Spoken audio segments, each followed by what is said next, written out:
Locked On Podcast Network presents Locked On Sports Today.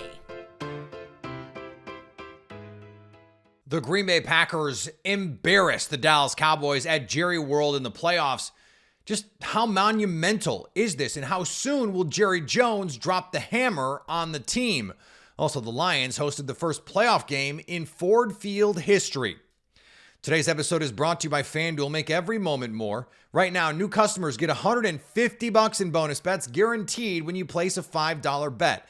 Visit FanDuel.com/lockedon to get started. I'm Peter Bukowski, starting your day with the stories you need to know and biggest debates in sports. You're Locked On Today.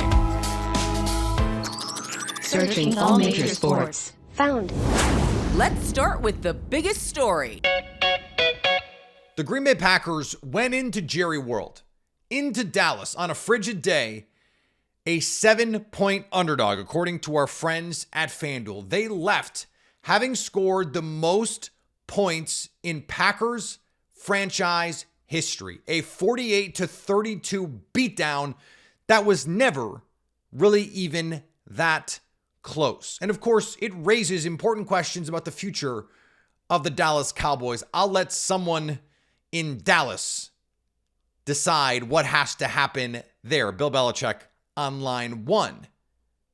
But this Packers team built this team differently. We love to say that, don't we? Athletes love to say that. Your friends on Instagram love to say that. Built different. But how many of those people were actually built different? This Green Bay Packers team built different. They drafted a quarterback when they didn't need one. He sets a Packers franchise record for highest QB rating in the postseason, 157.3, and it would have been a perfect 158.3 had they not had to go back out there and run one last passing play. He misses his tight end, or he has a perfect passer rating in his playoff debut. As it is, 3 touchdowns, 272 yards, and a dominating performance at AT&T Stadium, where his predecessor also happened to dominate. But it wasn't just that. It is a passing battery that is exclusively first and second year players, setting records in receiving yards, receiving touchdowns. Any record you can think of that has to do with the passing game and rookies, the Packers now own that record. It's Jayden Reed, who barely saw action in this game in terms of targets. It's Dontavian Wicks, who scored a touchdown on Stephon Gilmore to make it 20-0. It is Romeo Doubs, a second-year player who was a day 3 draft pick, who was open all game.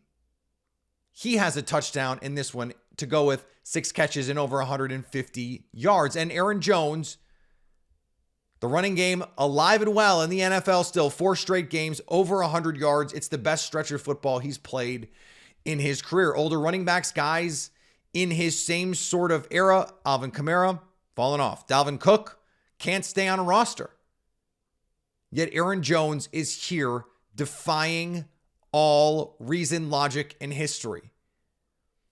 This team is truly built different. It's the youngest pass-catching group since the expansion Browns, the youngest playoff team. It's the youngest team in the league, but the youngest playoff team since 1978. Teams don't do what the Green Bay Packers did. And they become the first 7 seed to beat a 2 seed in the new modern playoff era. Now it's only 6 games, but the other games weren't even close. And either was this one, except it was the 7 seed doing the beating. Could this lead to other teams taking some similar paths, drafting a quarterback a little bit sooner than maybe they need to?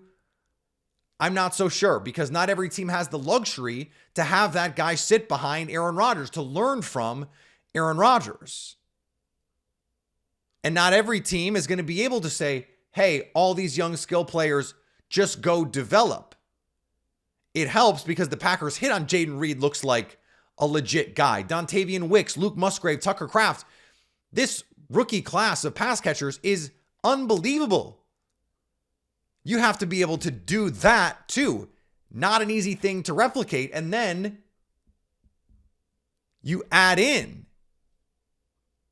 this is Jordan Love's first year as a starter. You don't expect him to be able to do that. That's just not a thing. This team was not supposed to be in this position. They're not supposed to grow up this quickly. This is going to be a nearly impossible thing for other teams to replicate. Because this team is built different. Other teams can't build their team like this, which makes this team all the more special. Stay up to date all year on the Green Bay Packers by subscribing to Locked On Sports Today and Locked On Packers on your favorite podcast app and on YouTube. Thanks for making Locked On Sports Today your first listen. Coming up, how will Jerry Jones respond to this humiliation? Before we get to that, the Bills and Steelers will not be pushed back again.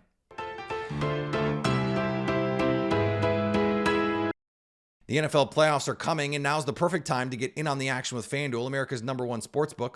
Right now, new customers get $150 in bonus bets guaranteed when you place a $5 bet. That's $150 in bonus bets, win or lose. If you've been thinking about joining FanDuel, what are you waiting for? The app is easy to use. There's a wide range of betting options, including spreads, player props, over-unders, teasers, and more. There's also weekly promos and boosts to give you plenty of opportunities to increase your payout. The Bucs may be hosting, but the Eagles are favored on Monday night. FanDuel has Philly favored by 2.5 over Tampa. You can also combine bets for a bigger payout. Same game parlays are a great way to enjoy watching sports. So visit FanDuel.com/lockedon and do the NFL season right. FanDuel, official partner of the NFL.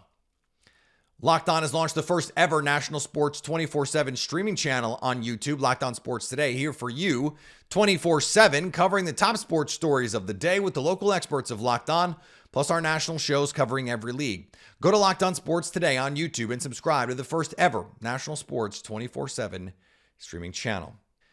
New York Governor Kathy Hochul says the playoff game between the Steelers and Bills will not be pushed back again, despite an ongoing travel ban in the area around Highmark Stadium in Orchard Park, New York. The wildcard game is scheduled for 4:30 p.m. Eastern Monday after originally being planned for 1 p.m. Sunday. The decision to push back the game was announced early Saturday afternoon. The New York State governor said, "I'm not saying it's going to be pleasant, but conditions won't be life-threatening either." That is damning with faint praise. There is a travel ban for Orchard Park and Buffalo, but that didn't stop fans from walking to the stadium with shovels to help handle the snow. It was one of the coldest playoff games ever. And as you could expect, the Florida team did not handle it so great. Kansas City's offense really came out and took it to the Dolphins early in the game. I mean, that first touchdown drive looked like the Kansas City offense of old in some respects. Yeah, it really did. I mean, I thought, hey, at 3rd and 10, after those 2 incompletions, that it was, oh boy, here the Chiefs offense is going to go 3 and out, and it's setting another tone for a slow start and a run outing for Dolphins. And then after that, it was just an absolute clinic. The way that they were able to run the football and throwing the football. And as Andy Reid said afterwards, I mean, he's like, he didn't think that the Dolphins were going to expect him to come out and throw the ball that much early. And that was, one of their keys was to come out and hit some throws, really kind of loosen things up that way and then start running the football. And it worked out very, very well. And before Jordan Love put his stamp on Wild Card Weekend, another young quarterback, CJ Stroud, absolutely dealing on Saturday. The Texans continue to win and they move ahead in the playoffs after their 45-14 victory, second time around against the Cleveland Browns. CJ Stroud had a record-breaking performance. He went out there on a day, threw for in his first game as a rookie in the playoffs, 274, 3 TDs, 0 sacks, a passer rating of 157, a QBR of 98.4, and that's all due to the Texans O-line taking away the Cleveland Browns' best attribute, and that is their front four. Alabama hired Kalen DeBeer away from Washington, so the Huskies hired Jedd Fisch away from Arizona. This is the best hire that Washington possibly could have made in the scenario that Kalen DeBeer put them in. But the work that Jedd Fisch has done with the, shall we say, limited resources at Arizona in comparison to Washington, and maintained it, that's, I think, the key for me, because it wasn't just, hey, you can get a couple nice recruits because, you'll offer X amount in NIL. It was also that you could do something with it. And it's kind of ironic now that we look back on it, that the Arizona game was kind of that fork in the road game for Washington where, hey, for a few weeks there after that game, it was like, I don't know, they squeaked past Arizona. I don't know about that. And then it's like by the end of the season, no, Arizona was a dog of a program. That was a unit. They just had to get going to get to that point. And at that point, when they faced Washington, Noah Fifita was just now becoming the starter. So at that point, they weren't full-fledged into what they became. So that's a fantastic point, because I know you and I had this conversation at some point. I know I had this conversation with some other people around the program, not like with the program, but like around the program, a bunch of fans that I've talked to, where it was, would you rather see Oregon again than Arizona? Like it got to that point. It was because what Jedd Fisch was building was so impressive. No word on when the deed signing took place, but apparently Aaron Rodgers signed over the deed to AT&T to Jordan Love in a Packers playoff win, a 48-32 win over the Dallas Cowboys by the 7-seeded Green Bay Packers. The Dallas Cowboys were 7-point favorites in this one. Marcus Moser from Locked On Cowboys joins me now. And Marcus, you and I had a lot of fun breaking this game down. Neither of us saw this coming by any means. How did this happen for Dallas? I mean, it followed the same game script that has given the Cowboys problems all season long. They are a team that is built to play with a lead. They love to get up early in these games and then lean on their pass rush to basically kill teams in the second and third quarters. But when you get down to a 14-0 hole and all of a sudden the crowd is completely taken out of a game, things start to get really hard. And you saw the offense pressing, you saw the defense pressing, and they didn't have any answers on their side of the ball.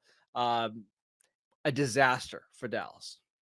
And I think that's going to be the part of this that people are going to point to and say, look, this was supposed to be the year that they had it. The offense was the best version of this offense that we've seen. The defense, maybe not the best version of this defense that we've seen, but certainly good enough, top 5 and plenty of metrics.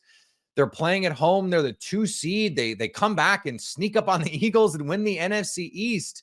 So for them to have the season end this way, what do you ultimately take away from a year like this if you're Dallas? I have no idea. I mean, you're right.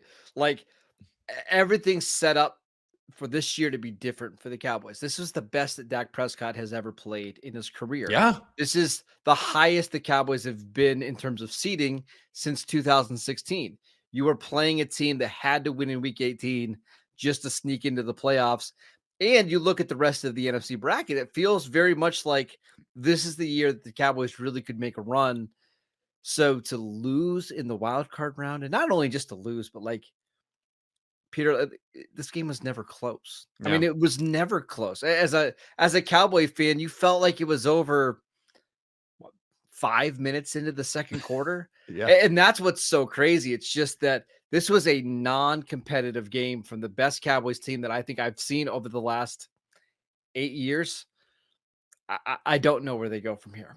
Yeah, it was 20-0 midway through the second quarter, 27-0 as we approached halftime. The Cowboys got that touchdown at the end to make it 27-7 at halftime. And then you got to go, oh, the Jaguars, the Chargers, we saw this last year. And then in the second half, the Packers stomped out any hope of that. You know what comes next, Marcus. The questions about the future of this Cowboys team. So how do they make changes here? How do they move forward? These are the kind of losses that can just stick with a franchise. How do you wipe this from the slate? So you have a couple options, right?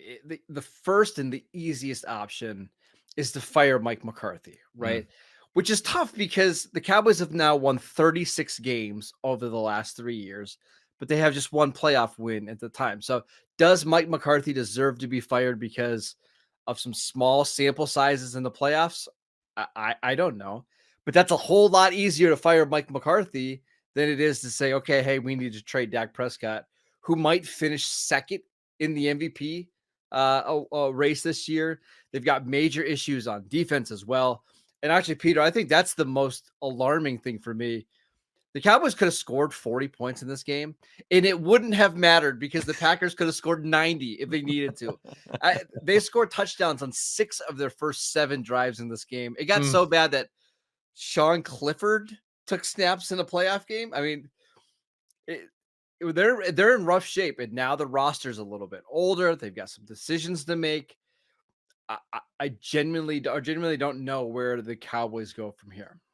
Stay up to date all year on the Dallas Cowboys by subscribing to Locked On Sports Today and Locked On Cowboys on your favorite podcast app and on YouTube. Coming up, the Lions finally hosted a playoff game at Ford Field. The Detroit Lions are going to the divisional round of the playoffs. The Detroit Lions have won their first playoff game since 1991. The Detroit Lions have broken a 9-game playoff losing streak tonight, or last night, or whatever. They knock off the LA Rams at Ford Field 24-23. Shout out to you, the fans. The Lions would not have won this football game tonight without the fans. That was done by the fans to be that 12th man or whatever it is, really did take its toll on the Rams, especially in the red zone. The game was won tonight because the Rams could not score in the red zone and had to settle for field goals, and the Lions punched it in when they got close. Then at the end, Lions had to hang on for dear life. This was a 21-17 score at the half, and then neither team really could do much in the second half on offense. Adjustments were made, but the Lions deserved to win this game. Huge stones from Dan Campbell and Ben Johnson on that 2nd and 9, just under 2 minutes to go. The Lions figure, you know what? Let's put the ball, and Dan Campbell said this after the game, let's put the ball in our best player's hands. And our best player, Amon-Ra St. Brown. And Jared Goff got him the football. And on 2nd and 9, they convert it, take 3 knees, and that's it. The long losing streak, the long drought over. And nobody left the stadium. There weren't people trying to leave early to beat the traffic. Like, everybody stayed and partied. And the chance of Jared Goff, that's really cool. It's neat. And the quarterback on the other side, Matthew Stafford, had a heck of a game. But you could tell after the game in his post-game press conference, in case you missed it, they asked him about, hey, are you happy for the fans? And he said, I'm happy for the players. I think Stafford took it a little personally tonight that the other quarterback, Jared Goff, was having his name chanted all night. When Stafford came out, he got booed. I don't think Matthew liked that too much. Tough. Take your ball, go back to LA. You asked to be traded. Okay? Stop. This is Jared Goff's town now. And Jared Goff did something tonight that Matthew Stafford couldn't do here. And that's win a playoff game. Now, did it help that it was at home? Yes. Did Matthew Stafford have a great career here, a really good career here? Absolutely he did. And he lit the Lions up tonight. All right. The Lions have a major problem in their secondary and rushing the passer.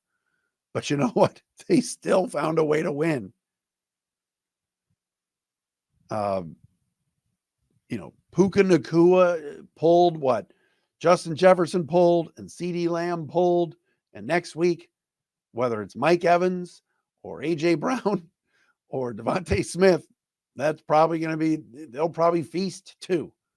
The Lions found a way to win the game. Nacua tonight had 9 catches for $181 and a touchdown.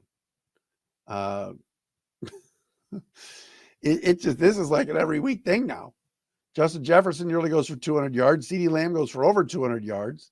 Now Puka Nacua had 180. I mean, the Lions have, if you want to talk about the draft, you want to start draft prepping for the Lions, they're going to have to sign a corner in free agency. They're going to have to draft a corner.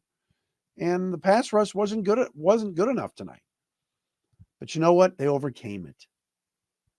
They held the Rams to a pair of field goals in the second half. And that's where you win. If I would have told you at the start of the night, hey, they're going to hold the Rams to 23 points, I think you would have taken that. especially the way the defense bent and bent and bent, but really didn't break. I mean, there were some breaks in there. Kindle Vildor trying to jump again. But all in all, solid performance, run game, Goff given time to throw. Offensive line was tremendous tonight. Amon-Ra St. Brown, when you need him, always there. Always there. Another 100-yard performance tonight, 7 catches for 110. Josh Reynolds played well. I love David Montgomery toward the end of the game, getting his yards. And again, that crowd was just incredible. Stay up to date all year on the Detroit Lions by subscribing to Locked On Sports Today and Locked On Lions on your favorite podcast app and on YouTube. And finally, Golden State Warriors forward Draymond Green is planning to make his return against the Memphis Grizzlies today. The Warriors have gone 8-8 since Green was indefinitely suspended after striking Yusuf Nurkic. Something tells me he will be on his best behavior for at least the first quarter. Locked On has launched the first ever national sports 24/7 streaming channel on YouTube. Locked On Sports Today is here for you 24/7, covering the top sports stories of the day with the local experts of Locked On, plus our national shows covering every league. Go to Locked On Sports Today on YouTube and subscribe to the first ever national sports 24/7 streaming channel. Coming up on the next Locked On Sports Today, will the Bills benefit from the postponed playoff game? So at least until tomorrow, stay locked on sports today. Locked On Podcast Network presents Locked On Sports Today.